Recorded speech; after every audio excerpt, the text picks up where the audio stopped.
First, live, local. This is Fox 12 Now. Hello, everyone. Welcome to Fox 12 Now. I'm Greg Nibbler. As always, appreciate you joining us. We're live streaming on our website, on our apps, and on Facebook and YouTube. And I mention that because since we are live, you can drop in comments as we go throughout the show or questions if you have some about the topic that we're talking about. And this is something we covered earlier this week. It's in regards to the mystery dog illness that is affecting a number of dogs in Oregon, in Washington, in the Northwest. And we had so many questions about this. The interview that we had was with the director of the Oregon Veterinary Diagnostics Laboratory. You can go back and watch that video if you want to, but we had so many questions. We actually wanted to reach out to another expert, and that who is joining us today. That is Dr. Sarah Tauber from Dove Lewis to talk about this. And I really do appreciate you joining us, to talk about this. There's so many questions. I'll say this, I'm a dog owner, so naturally I have questions too, and was concerned when I started hearing about this. And I think just to give everybody kind of a blanket level here to start off on, could you tell us, what you know about this and maybe what the origins are of when you started finding out about it? Yeah, we started seeing some more of these cases in summer. And we see a lot of respiratory disease that we know how to treat, and a lot of them seem to be typical, a really acute onset of clinical signs, but pretty mild signs, and dogs got better. But then we were seeing a set of cases. Sorry, there's a lot of background noise. That's okay.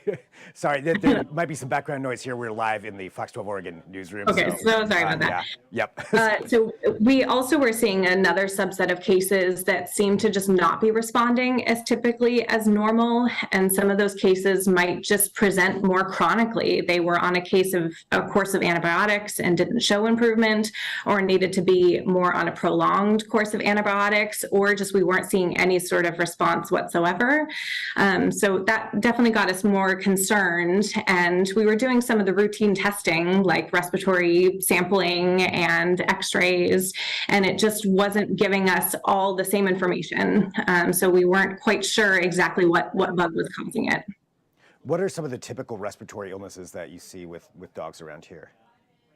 We see the common, you might have heard of kennel cough. The bigger term for that is called an infectious tracheobronchitis. And mostly that's a viral-based type of disease that can be spread from dog to dog. And we can see both viruses and bacteria. So more of an upper respiratory component. Sometimes it just shows up like just in the head, some eye discharge, nose discharge. And then sometimes we see more cases that are coughing.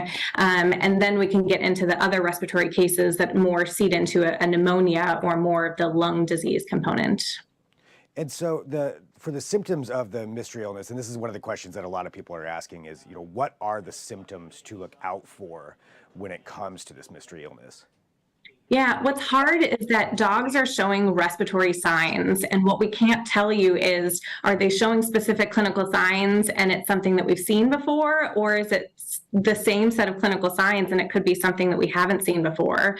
So mostly we're just asking people to look out for the signs of general respiratory disease. Is your dog really quiet or lethargic at home? Are they having eye discharge, nose discharge, any sort of coughing? The character of cough could be helpful. Is it a dry cough? Is it a wet cough? And then are they having any labored breathing? So an increase in that respiratory rate and effort as well.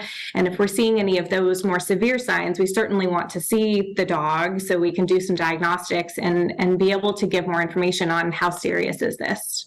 So if you see any of those symptoms, just to clarify, that would be the time to call your vet. For sure, the labored breathing, and just to be precautious if your dog has some of those signs and it's been persistent for a day or two and it's not normal for your dog, I would just give your vet a call and they'll tell you certain recommendations of, hey, if they're still eating and pretty bright and interacting with you, I'd recommend maybe isolating your dog at home, not being around any other dogs, and continuing monitoring for worsening symptoms. If there is any respiratory distress, so any changes to the breathing pattern, having labored breathing, then that's certainly an emergency and we want to see them right away. You mentioned the aspect that this could be spread from dog to dog, depending on what this is, but certainly with a respiratory illness that could happen.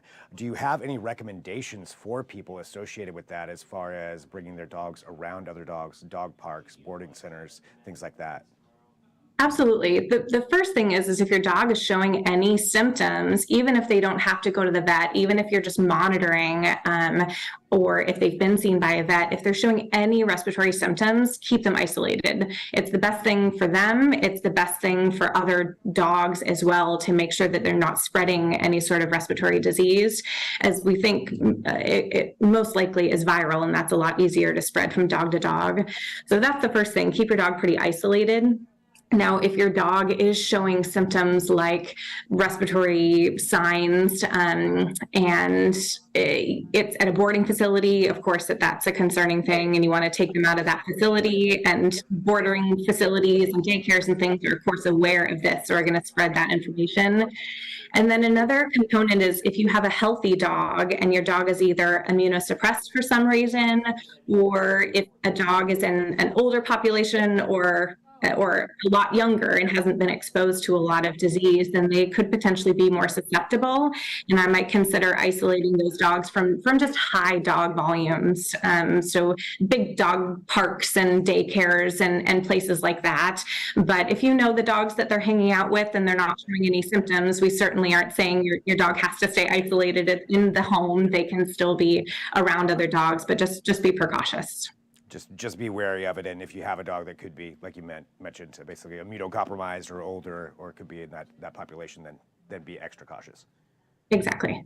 A couple of questions here that I'm seeing come through, and feel free not to answer these if you don't have an answer, but I just figured I'd bring them up because they're questions that I think a lot of people have. Courtney is asking, is it safe to go to the groomer, or should I ask for extra care, sanitizing, kennel, etc. first? I mean, most facilities like that are so great at disinfecting between animals. And so again, if your animal isn't showing any symptoms, if you want to be extra precautious, you could call and say, hey, just making sure you haven't had any outbreak of any respiratory conditions or anything like that. With a boarding facility too, if your dog is going to be there for a period of time. But I am confident in saying if a place is having some sort of outbreak, they're taking all the precautions that are appropriate. But I wouldn't necessarily stop myself from going to or having my dog go to the groomer. But again, maybe just a phone call or just making sure that your dog isn't showing any symptoms is appropriate. Just adding in that extra precaution. Yep. Another question here, Sarah asks, where are they linking the most cases to based on owner reports when they take them to the vet? I don't know if there is any data on that to correlate that for this specific mystery illness. Yeah, that's a good question. We don't have any correlated data right now, but what we're doing is we're gathering information. So all this population of pets that we're seeing that we can't make a definitive diagnosis, we're just asking questions. Where have you been? What kind of exposure have you had? Have you gone to a specific groomer or daycare or boarding facility? And we have not seen any links. We haven't seen any answers, but we're gathering that information to make sure that we have that. So if we are seeing, oh no. Yeah. Oh, I'm so sorry. Oh, Zoom closed. Everything okay? I'll just keep talking and let Molly help me here. Okay. So I can see you. You're coming through okay. So if the video stopped.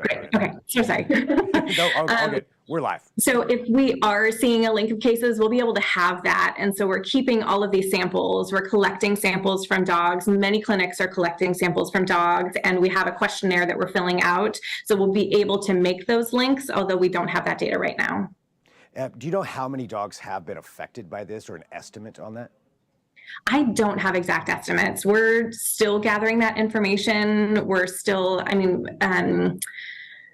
we don't have the exact numbers, and we're asking pet owners to, when they come in with symptoms, are we okay to collect samples? So we're asking owner compliance, pet compliance in order to collect samples. And not all animals fall within this exact group. Some, like I mentioned before, are just kind of a standard respiratory mild disease that we might not be as concerned about. So it's a little hard to give exact numbers. Yeah, definitely understandable. And for everybody watching too, understand that this is a mystery illness. So the data is being collected, and this is a big part of this. Another question with that, though, you brought up the pet owners. Are there certain things that they can be doing, as pet owners to help you with this research and gathering information? Yeah, the first helpful thing is if your veterinarian is making recommendations on doing diagnostics, information is really helpful. So before, we might not have said, hey, can we do this respiratory sampling, and can we do x-rays? This seems really mild. It seems more like an upper respiratory disease. Let's just try some either medications or sometimes just rest and basic supportive care and see if your dog gets better. We're a little bit more proactive, though, now, trying to gather data. So we are asking a lot of people to, if you are able to, perform diagnostics. If that's appropriate for your dog, perform diagnostics, just so we can get as much information as possible. That's the best way to know, is sampling and testing. This is great. This is such great information. Another question here, if you don't mind, Laura's asking, is this concentrated to the Portland area or all over the Northwest? That's a good question. We're mostly focused in Portland metro area. I can't really touch on. ODA website actually has a little hot map, and we've mostly been seeing areas in the Portland metro area, but you can reference that to get a little bit more information. And I know the OVDL, when we talked to them a couple of days ago too, they mentioned that they had heard of some in like the Rockies and somewhere around there as well that seemed kind of similar with the mystery illness. But so there's an answer there for Laura on that question. So this is really, really great information, and I'm not seeing a lot of other questions that are coming through. I mean, I feel like you've answered anything, but is there anything else that you think people should know about this or be concerned or cautious of? No, I think most of the stuff is again, be precautious, know your dog, watch out for clinical signs, be respectful of your dog and other dogs in order to isolate your dog. And then also just be up on nice, regular, routine vet care. I think that's a big thing to focus on right now, is that regular veterinarians will ask for regular checkups and regular exams and keeping up to date on vaccinations, because we are still seeing some really common things that are treatable, that are potentially preventable. And so mostly we're asking people to, one, just be in touch with your dog and their symptoms, but then also just be proactive and staying up to date on preventative vet care. Are there any preventative vaccines that maybe aren't required, but that you think people should get? Yeah, I would talk to your regular veterinarian, because certain vaccines are appropriate for some over others. There's a Bordetella vaccine, and there's canine influenza vaccine. So there are vaccines available, but I would definitely say pet owners should talk with their vet about which vaccines are recommended for that patient. Well, Doctor, thank you very much. This is really, really great information. I just keep saying that because I appreciate it myself. Like I said, as a pet owner, as a dog owner, I'm concerned, and this really answers a lot of questions on there. And before we let you go, I do want to talk about too what you put out this morning from Dove Lewis, which is talking about senior pet care and some of the things that are going on there. We don't have to talk about that. That's okay. No. But I just want to remind people that is something that absolutely Dove Lewis has as well. So we'll have some information on that for everybody. But anything great. else that you think that people should know? No. I asked you that already, so we probably covered it. Well, thank you very much. And for everybody watching too, appreciate you dropping in your comments and your questions and understand the concern. And, this was in partial response to some questions that I didn't ask last time. So this is what we're doing here. And really, really appreciate Dr. Tauber joining us and being here on the show. So thank you so much. Of course, my pleasure. All right. I'll let you get back to it. And again, this is something that we get to do here with Fox 12 now. So I like to reiterate that, because for a lot of you, this may be your first time watching the show. We live stream every weekday starting at 1 p.m. Pacific, and we cover a broad range of topics and things like this. We can be interactive. If you're on Facebook or YouTube or somewhere like that, dropping in comments, or even beforehand or afterwards, sometimes we can get them to people. We'll try to get those answered, because we want to find out the information as much as you do, and get the answers to the questions that we all have. So coming up here on the show, if you're watching on Facebook and YouTube, you'll see this video end, and we'll continue on the website and on our apps, the Fox 12 Oregon app. So that's one thing you can download. And at 1:30 p.m., we'll have Eric G. from Around the House Northwest talking about tips to keep your house clean, in particular, the air in your house. It's something that you may not be thinking about, but there's really some easy steps to do that, especially around the holidays. And then at 2 p.m., we'll be talking to Outside the Frame, which is an organization that teaches homeless youth how to make films. They've got a big event today, so we're going to be talking all about that. So all of this is just on today's show, and if there's breaking news, we'll be here as well in between 1 p.m. and 4 p.m. outside of our normal news broadcasts. This is the place to go. So wherever you're watching this right now, if you find out about breaking news, we will be bringing that to you here. But we'll be signing off on social media right now. I'll talk to you on the website and the apps here in just a minute. I'm Greg Nibbler. This is Fox 12 Now.